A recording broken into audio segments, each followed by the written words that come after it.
It's Bourbon Night. Hello, I'm Chad. I'm Sarah. Sarah, we've got something in a very familiar box. What's in the box? Yes, I've been waiting for this. It's Booker's 2020-03.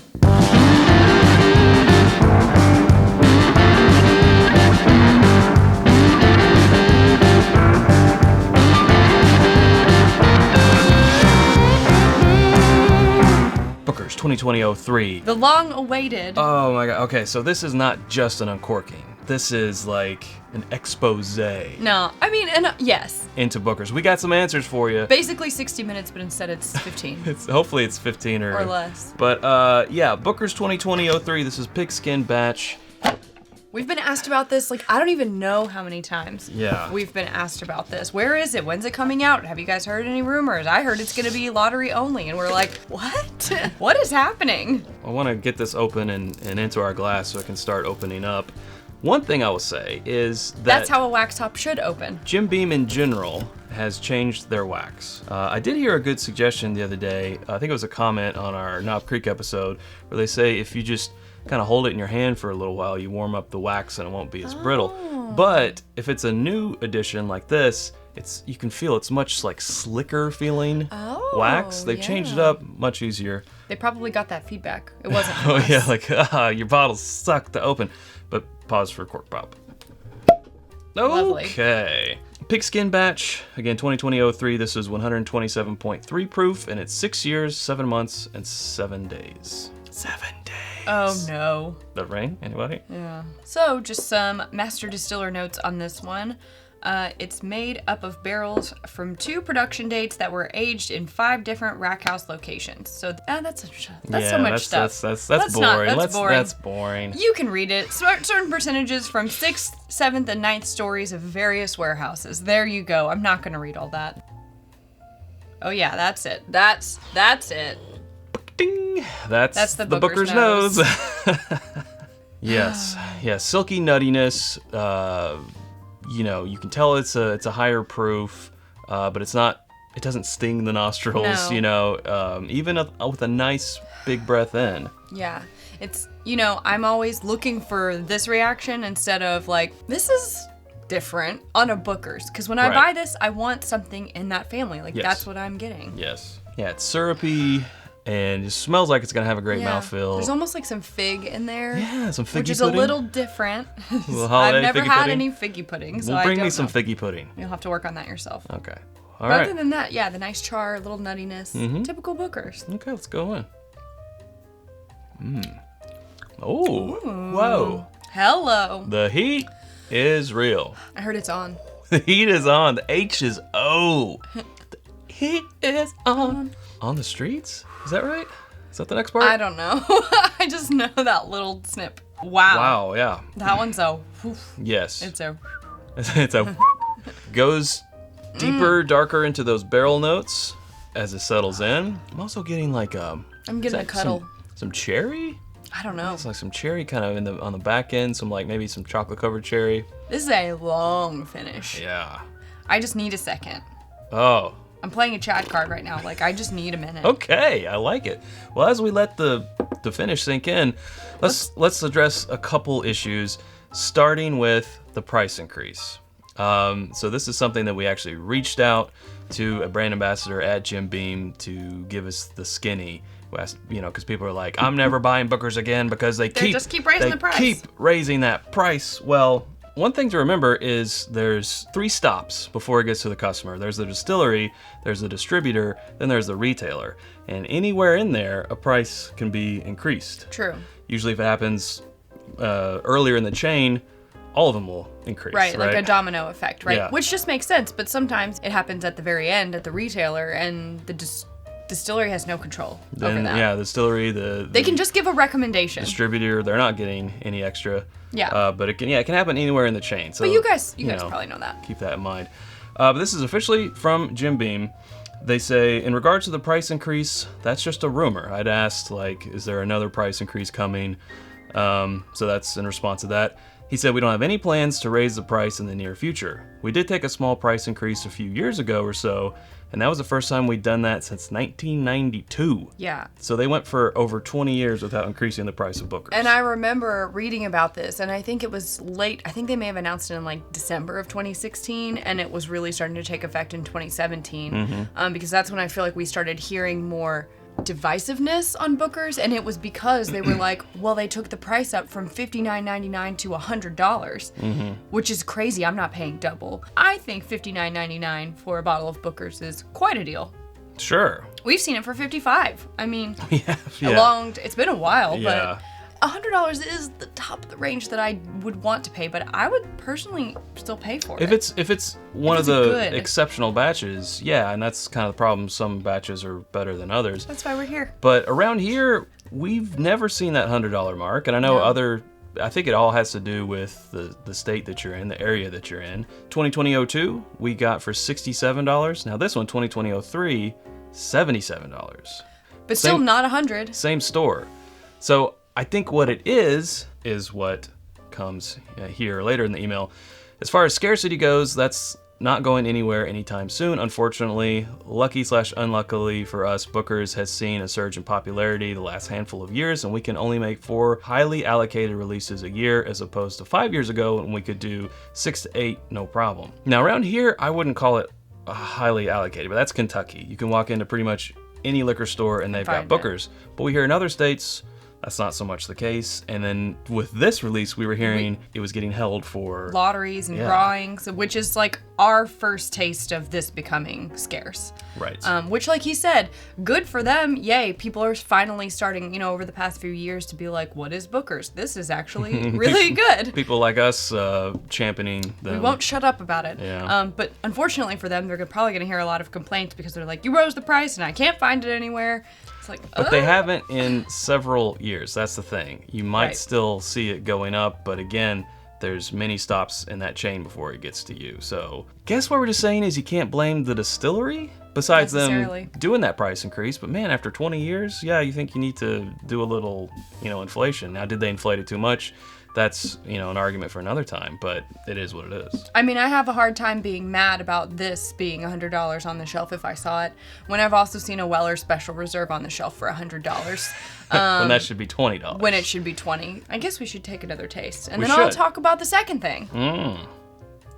Well, that has a high level of char on it. Yes, it does. Definitely some, more mature bourbon flavors. Definitely get tobacco. Yeah. The char, some cinnamon, some sort of a fruit, but it's like a deeper, darker fruit. Like a stone fruit? I was going to say, because I got fig on the nose, and I was thinking, like, maybe. And just so you guys know, I'm not like one of those people who goes around eating figs all the time. I'm thinking like a fig Newton. No. Yeah, I eat fig Newtons all the time. Right, yeah. So when I say, a fig, I'm not like delicately slicing a fig every day. No, that's not the world I live in. Super long finish, as we said, really sticks with you. This is definitely a sipper. Most Bookers are. Yes. There's been a few releases here and there that had sort of like a harshness to it. I feel like there's nothing harsh about this one. It's very, to use that stupid term, smooth.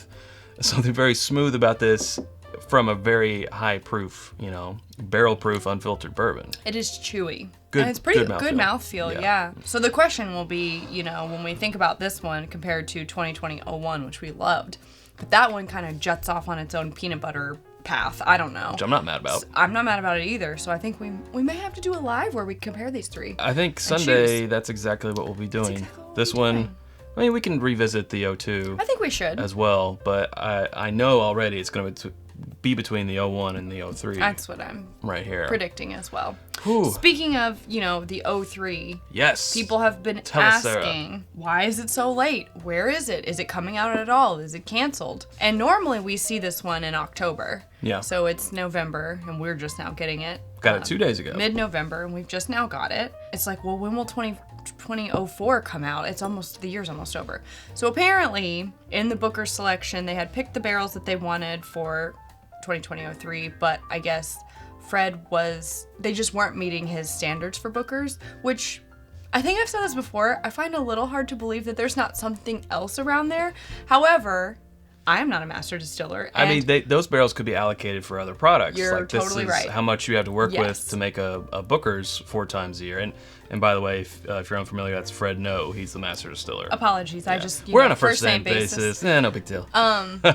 So they weren't meeting his standards, which I actually like really respect. Instead of going and saying like, what can we pull that we can pass off for this Booker's and still make these dollars on the 4 releases, he was like, no, because they don't meet my standards, we're gonna skip this and we're gonna do only 3 releases this year. So I don't know the details, but I assume that they went and got the barrels that were set aside for the 04. That's kind of how my mind is working right now too. 03 just got pushed aside, and what was going to be used for 04 became 03.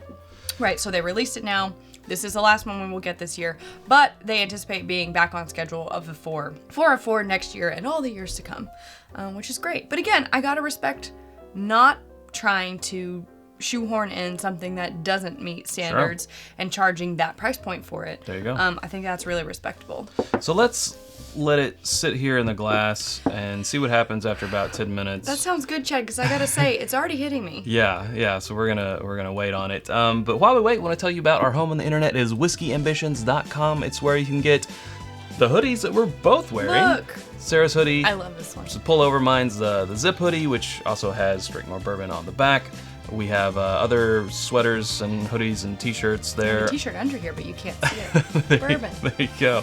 The Glencairns, our new Copitas, the water glasses that we're drinking from. We have rocks glasses and so much more always coming soon. That's whiskeyambitions.com. You can become a patron at patreon.com/itsbourbonnight and join our community for as little as $1 a month. We'd love to have you there. We've got conversations going on all the time. We take polls. We let you guys have the inside scoop on new merch, barrel picks, things like that. And we do after the episode exclusives, just for the Patreon community. Boom. All right, we're gonna let it sit here. Be right back. And we're back. Thanks for sticking around. Bring this back in. I'll take that. Let's see what some time has done to it in the glass. Get more nuttiness. I get more like, Oh. caramelized, brown, sugary notes. Very tasty. Makes me hungry, honestly. It just smells so Booker's. silky. It's very nice. Silky. I have to say, if you are not someone who likes Booker's and you're looking for 2 people who agree with you, to be like, we understand. We're not those 2 people. No. And you shouldn't watch the show. I mean, we like the profile of Booker's. Yeah. But, I mean, we definitely recognize that there are batches that aren't up to par. Superior batches. Yeah. Definitely. The nuttiness has come out more as we've let it sit. It's less of a directly like peanut buttery. It's more like almond, isn't it? Almond butter? Or like, toasted almonds or like walnuts, something like that. Less peanut butter. Which I think is going to make it an interesting matchup for the 2020-01 because, again, like you said, in my mind, poor 2020-02, but he's just not going to cut it.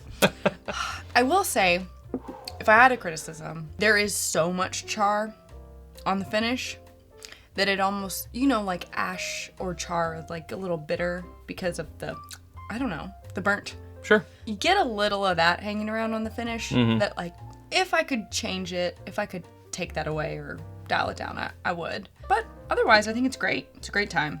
I feel like this is sort of a 1 or 2 pour bourbon, and then you're probably going to want to move on to something else. I'm going to want to move on to food because I can really feel it. Yeah, I mean, and it's pretty heavy on the tongue. You do get a lot of that almost 130 proof. You might want to start with something else, ramp up to a Booker's, and then go on to something else where you drink it all night. I feel like you're just gonna kill your palate if you're trying to do anything critical. Critical drinking. Critical thinking. Critical drinking. Hey, that's a fun shirt. There you go. I like it. But okay, so as we say, nitty gritty time. Price went up $10 since we bought our last Booker's, Sarah. But it's still under that $100 that everyone says it is. I guess we just have to appreciate the area that we're in. But $78 for essentially what is a young, 6 under 7 years. Age isn't everything, Chad. It's not. It's where you pick those barrels from and how you blend them together. It also helps that this is unfiltered, non-chill filtered, of course. That's why it's such a nice mouthfeel. Yeah, but they've always been between 6 and 8 years, so this is hanging more towards the lower part of that. But Yeah, kind of. Kind of who cares? Who cares? It still has a wonderful taste. So $78, I still, not a surprise, give it the recommend. I agree. I give this one the recommend. Okay. Would not give the recommend to every single batch of Bookers. Agreed. Just saying. Especially if you're paying that, if you have to pay that Right. $100. I would definitely cherry pick my Bookers. Right. Well, there you go. I guess There it we is. said it all. We set the record straight, giving you some inside scoops. A little editorial here. I like it. Scoops. Yeah, wish we could do that all the time. Hopefully you learned something today and feel better about this. It's been driving me nuts for months to not know where this is. So Right. I'm glad we finally got to the bottom of it. I'm glad that we have all of the 2020 Bookers now, and we can decide what's our favorite and put that one into our blind best of 2020 contention. Are we going to start doing more bourbon investigative journalism? Because are you Sherlock or am I Sherlock? Who's Watson? I want you guys to tell us in the comments. I don't know. Isn't Sherlock kind of an asshole? Yeah, but he's a genius. And that's so me. it's me. Oh. Elementary, my dear Sarah. All right, that'll do it for us. Hey, if you haven't subscribed to us already, we'd love to have you. You can click right up here to do so. There's suggestions of other videos right down here. We hope to see you over there in one of those. Thanks, Sarah. Thanks, Chad. Okay, until next time, drink more bourbon.